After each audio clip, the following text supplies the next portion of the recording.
ওলে বাবা, নতুন চাদর! নতুন চাদর পাতলেই সব উঠতেই হবে, ওকে চট করে উঠে পড়বে।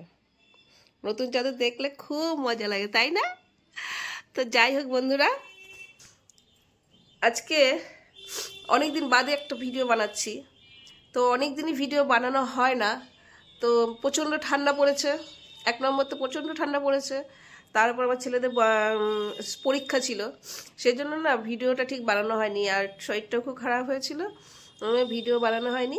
তো আজকে একটা ভিডিও বানাচ্ছি, তো খুবই ইম্পর্টেন্ট ভিডিওটা, কারণ খুব ঠান্ডা পড়ে গেছে। তো এই ঠান্ডাতে খরগোশদের কীভাবে যত্ন করতে হবে সেই বিষয়ে আজকে এপিসোডটা থাকবে। তো আজকে দেখলেই এই যে আমার হানিসোনা, দেখেছো তো কিভাবে নতুন চাদর পেতেছি, যেহেতু এখন সারাটা দিন এভাবে ঘুরে বেড়াবে, আমার খাটের মধ্যেই শুয়ে থাকে, সবসময় আমার বিছানাতেই থাকে প্রায় সময়। তবুও ওর এখন ঠান্ডা লাগছে না ঠিকই, কিন্তু সব সময় তো খাটে শোয়া যায় না বা ওকে রাখা হয় না। তো সারাদিন বা রাতে কীভাবে খরগোশদের যত্ন করতে হবে সেই বিষয় নিয়ে আজকে ভিডিওটা বানাচ্ছি। তো চলো ভিডিওটা দেখা যাক। তো বন্ধুরা, আগেই বলে রাখি, খরগোশ কিন্তু আমাদের দেশে যদি 7-8 ডিগ্রি তাপমাত্রা যদি নেমে যায় তাহলে কিন্তু ওরা বেঁচে থাকে। এটা ওদের প্রাকৃতিক ক্ষমতা বলতে পারো, এটা ওদের প্রাকৃতিক ক্ষমতা। কারণ ওদের গায়ে যে লোম আছে না, সেই লোম ওদেরকে সুরক্ষিত রাখে। ওদের ঠান্ডার দেশে মানে 7-8 ডিগ্রি নিচে নেমেও যদি যায় তাহলে কিন্তু ওদের কোনো প্রবলেম হয় না সেভাবে। তো আজকের এপিসোডে আমি বলবো যে শীতকালে যে কিভাবে ওদের সুরক্ষিত রাখবো। হ্যাঁ, কারণ শীতকালে যে ঠান্ডা হাওয়াটা দেয়, ওই হাওয়াটা ওদের খুব ক্ষতি করে। বা যে কুয়াশা পড়ে, যে সে কুয়াশা কীভাবে আমরা আটকাবো, বা ওদের গায়ে যদি কুয়াশা পড়ে তাহলে কিন্তু ওদের ক্ষতি হতে পারে, বা অনেক সময় কী আছে, খরগোশ মারাও যেতে পারে। তো সেই জন্যই আমাদের রাত্রিবেলা বা যখন কি কুয়াশা পড়ে সেই সময়টা আমাদের একটু ওদের আরেকটু ভালো করে যত্ন নিতে হবে। তো দিনের বেলা যেহেতু আমি আমার খরগোশদের ছাদে ঘুরে বেড়াই বা বারান্দায় ঘুরে বেড়ায়, অসুবিধা হয় না, রোদ পড়ে, রোদে থাকে বা যেখানে সেখানে থাকলো কোনো প্রবলেম হয় না। কিন্তু রাত্রিবেলা যেহেতু কুয়াশা পড়ে তখন খরগোশদের আপনার যে বাসস্থান আছে যেখানে খরগোশদের রাখেন সেই জায়গাটা একটু ভালো করে ঢেকে রাখতে হবে। যেমন ধরুন এই যে তিরপলটা দেখালাম, এরকম তিরপল যদি থাকে বা মোটা কোনো চাদর টাদর থাকলে সেই চাদর দিয়ে আপনি যে খরগোশের যে খাঁচাটা থাকে সেই খাঁচাটাকে যদি বাইরে রাখেন, এই ক্ষেত্রে কি বলছি, যদি বাইরে রাখেন খরগোশদের, সেই ক্ষেত্রে এরকম তিরপল দিয়ে আপনি পুরো খাঁচাটাকে আটকে রাখবেন। তবে একটু ফাঁকা রাখতে হবে, কারণ ওদের যাতে নিঃশ্বাস প্রশ্বাসের যাতে ক্ষতি না হয় বা অসুবিধা যদি না হয়, তা সেই জন্য ওদের একটু ফাঁকা রাখবেন, যাতে ওরা খুব ভালোভাবে নিঃশ্বাস প্রশ্বাসটা নিতে পারে। আর চারপাশটাই ভালো করে তিরপল দিয়ে ঢেকে দেবেন। তাহলে কি হবে, যে বাইরের যে কুয়াশা বা হিমের যে হাওয়াটা থাকে সেই হাওয়াটা ওদের গায়ে লাগবে না। তো এরপরে বলি যে যদি আপনি খরগোশদের ঘরের ভেতরে রাখেন তাহলে কি করবেন। ঘরের ভেতরে রাখলে আপনি কি করবেন, যে একটা অত মোটা বেশি চাদর নেবেন না বা তিরপল নেবেন না, একটা পাতলা চাদর নেবেন, যে চাদরটা ওদের খরগোশের খাঁচা, পুরোটা খাঁচা আপনি আটকে দেবেন।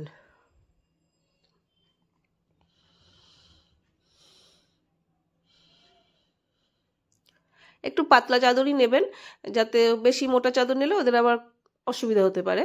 তো একটু পাতলা চাদর নিয়ে খাঁচাটাকে মুড়িয়ে দেবেন, চারপাশটা মুড়িয়ে দেবেন। তবে হ্যাঁ, একটু ফাঁকা অবশ্যই রাখতে হবে, তা নাহলে ওদের নিঃশ্বাস প্রশ্বাসের অসুবিধা হবে। কারণ ঘরের ভেতরে হিমের সমস্যাটা কম থাকে, ঘরের ভেতর যদি রাখেন তাহলে অত অসুবিধা হবে না। অবশ্যই খেয়াল রাখবেন ওদের যাতে কোনো সমস্যা না হয়। এবার আসি 2 নম্বর কাজটি আমাদের কি। তো চলুন যে 2 নম্বর কাজটি দেখে নিই। তো তো খরগোশ যদি ঘরে থাকে তাহলে অবশ্যই চট পেতে নেবেন, কারণ ফ্লোরটা কিন্তু আমাদের শীতের সময় ভালো ঠান্ডা থাকে, খুবই ভালো ঠান্ডা থাকে। সেই জন্য সবসময় এটা মনে রাখবেন যে চট পেতে রাখার চেষ্টা করবেন, কারণ নিচ থেকে ঠান্ডাটা যাতে না ওঠে, তাহলে ওদের খুব ভালো লাগবে, আরামও লাগবে। আর এইখানে যেহেতু 2-3টে খরগোশ একসাথে রয়েছে, সেহেতু ওদের গরমটা একটু বেশিই লাগবে, কারণ ঠান্ডাটা বেশি কম লাগবে, ঠান্ডাটা কম লাগবে, কারণ একসাথে মানে গায়ের তো একটা গরম আছে, একসাথে থাকলে ওদের একটু অসুবিধা হয় না। কিন্তু যদি একা একা থাকলে ওদের খুবই ঠান্ডা লাগে। চটটা অবশ্যই পেতে রাখবেন।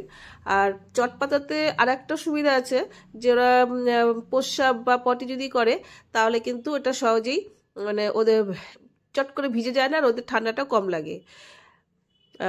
মানে টয়লেটটাকে ভালো চুষে নেয়, তাই জায়গাটা ভেজা থাকে না, কম ভেজা থাকে, সেহেতু ওদের সুবিধা হয় থাকতে।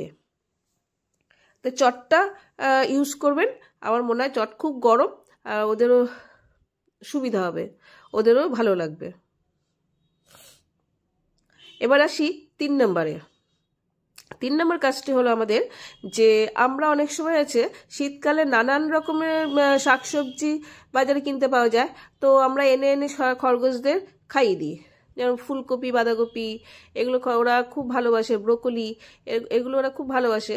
তবে কি বলুন তো, এগুলো তো মানে কীটনাশক দেওয়া থাকে, কারণ পোকা হয় বলে এদের পোকা মারার জন্য কীটনাশক দেওয়া হয়। তো সেক্ষেত্রে বাজার থেকে এনেই ওগুলো আমরা খরগোশকে একদমই খাওয়াবো না। তো খরগোশকে এসব না খাওয়ানোটাই উচিত। তবে যে কোনো সবজি বাজার থেকে এনে যদি আপনি খাওয়াতে চান, তাহলে ভালো করে জলে কিন্তু ধুয়ে দেবেন। ভালো করে ধুয়ে দিলে তাও একটু আধটু দেওয়া যেতে পারে। শুধু ঘাস ছাড়া আপনি যে কোনো জিনিসই, যেটাই আপনি বাজার থেকে কিনে নিয়ে আসবেন, সেটা ভালো করে ধুয়ে নেবেন। এই দেখুন, যেমন ধরুন বাথরুমে একটা বালতির মধ্যে বেশ খানিকটা জল নেবেন,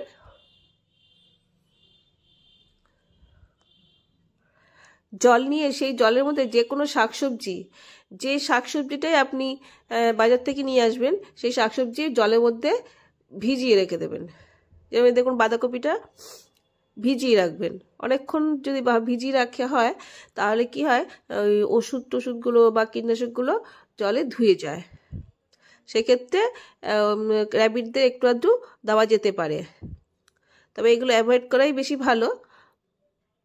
আবার আরেক রকম, আবার মূলোটাও কিন্তু ওদেরকে দেয় অনেকে, কিন্তু আমি বলবো যে আপনারা কখনো মূলোটা দিতে যাবেন না, ওদের শরীরে খুব ক্ষতি করে, মূলোটা খুব ক্ষতি করে। তা বাঁধাকপি, ফুলকপি এগুলো তাও দেওয়া যায়, একটু একটু খেলে অসুবিধা হয় না, কিন্তু মূলোটা একটু অ্যাভয়েড করবেন।